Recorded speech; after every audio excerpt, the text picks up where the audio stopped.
Hi everyone, this is Messianic News Channel. Welcome to another update. This is from the book of Luke, chapter 4. It says that Yeshua was fasting 40 days, and after 40 days he was hungry, and the adversary came to him and said, "If you are the son of Yah, command this stone that it be made bread." And Yeshua answered him, saying, "It is written, that man shall not live by bread alone, but by every word that comes from Yah." And the adversary, taking him up into a high mountain, showed him all of the kingdoms of the world in a moment of time. And the adversary said to him, "All this authority will I give you, and the glory of them, because they are given to me, and I can give it to whomever I please. If you therefore worship before me, all shall be yours." And Yeshua answered and said to him, "Get behind me, Satan, for it's written, you shall worship Yah your Elohim, and he only shall you serve." And he brought him to Jerusalem, and set him on a pinnacle of the temple, and said to him, "If you are the son of Yah, cast yourself down from here. For it is written, he shall give his angels charge over you, to keep you in all your ways. They shall bear you up in their hands, lest you dash your foot against a stone."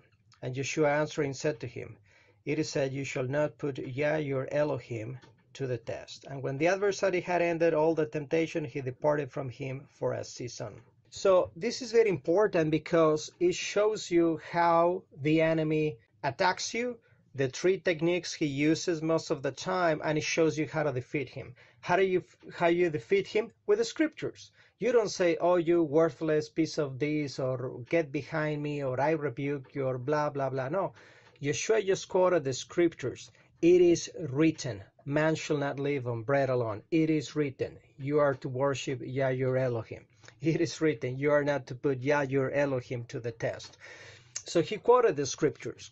It's very, very simple to understand and to see Yeshua's technique. Now, we're going to look at the enemy's technique. When the first technique is he was tempting Yeshua because he was angry, saying, "If you are the Son of the Almighty, command these stones to be turned into bread." So what does that mean? Is psychological warfare.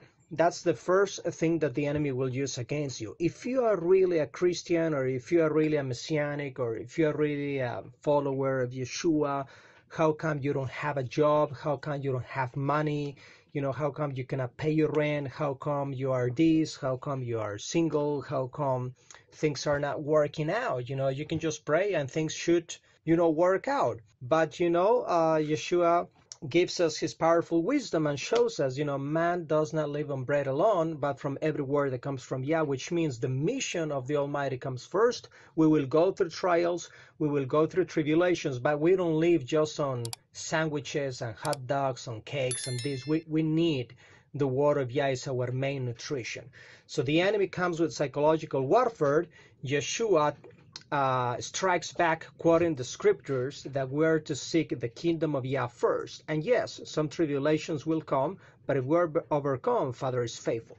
So now is the next technique of the enemy. He offers you all the kingdoms of the world, which means money and pleasures. So now the enemy says, if you worship him, I can make you, like very famous, I can give you money, I can turn you into a famous politician or doctor or lawyer or actor or whatever.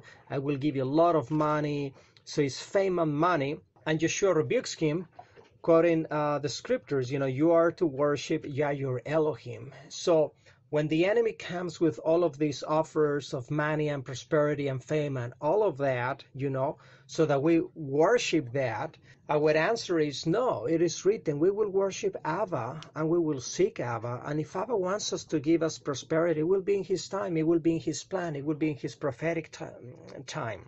So now comes the last technique that the enemy uses to destroy every believer. And that's when he saw that he was not able to use psychological warfare against Yeshua, and when he saw that his offering of fame and money didn't work, then is the last one. The last one he uses against believers, and that's a distortion of the scriptures. If you're really the Son of the Almighty, just throw yourself from this high pinnacle or from this high mountain, and he will command his angels, because it's written, thou shalt not strike your foot against the rock, so that's a distortion of the scriptures. So the enemy can come to distort the scriptures in your life in many ways, like to say, well, you don't really need to keep the Sabbath, that's done away with, or you don't need to do this, or you don't need to apologize, or you don't need to do that, it's all fine because it's written here and there, and it's written here and there that you can do whatever you want. But Yeshua quotes, thou shalt not put Yah your Elohim to the test. The same thing, there are people that have a lot of faith, but if we venture outside of Elohim's will, we can reap the consequences. Like some people can say, well, you know what, I just drive 160 miles per hour in the highway, I don't care, the Almighty will take care of me. Or you know what, I was meant to change my brakes, but I have a lot of faith because it's written, he will charge his angels concerning you. So that's a distortion of the scriptures. But Yeshua says, thou shalt not put Yah your Elohim to the test. So I hope that these quotes will be a blessing in your life. Follow the footsteps of Yeshua, and the enemy will be defeated before you. This is Messianic News Channel. Shalom to all.